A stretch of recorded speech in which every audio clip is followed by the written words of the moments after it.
بسم اللہ الرحمن الرحیم۔ حضرت سلیمان علیہ السلام عہد علیان کے بیٹے کی شادی میں شریک ہونے کی تیاری کر رہے تھے۔ ملک الموت آیا، منزل کا پتہ پوچھ کر خبر دی کہ آپ نہ جائیں کیونکہ میں آج رات دولہے کی روح قبض کرنے کا مکلف ہوں۔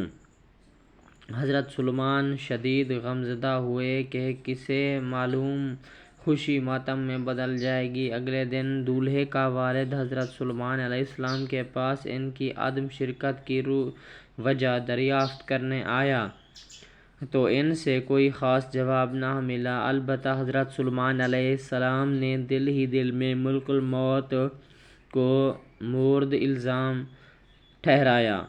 ملک الموت نے کہا، میں واقعی جا رہا تھا لیکن مجھے لوٹ جانے کا حکم ملا، اس لیے میں لوٹ گیا۔ وجہ یہ بنی کہ ایک غریب بوڑھی عورت کی شادی کی تقریب میں شریک تھی۔ دولہے کے والد نے جب اسے دیکھا تو پوچھا کہ میں آپ کی کیا خدمت کر سکتا ہوں؟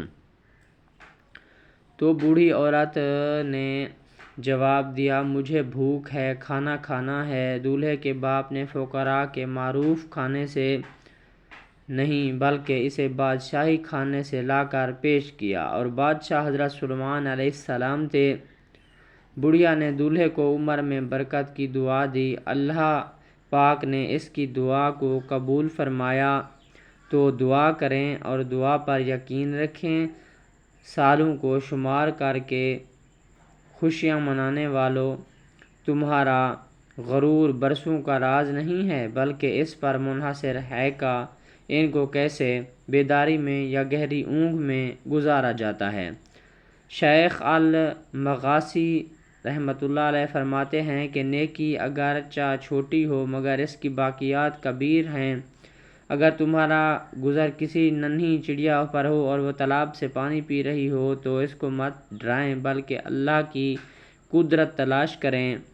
اس وقت کو یاد کریں جب آپ کو پانی پینے کی مہلت نہ ملے گی۔ اللہ پاک تڑپنے والی بری موت سے بچائے۔ آمین آمین ثم آمین یا رب العالمین۔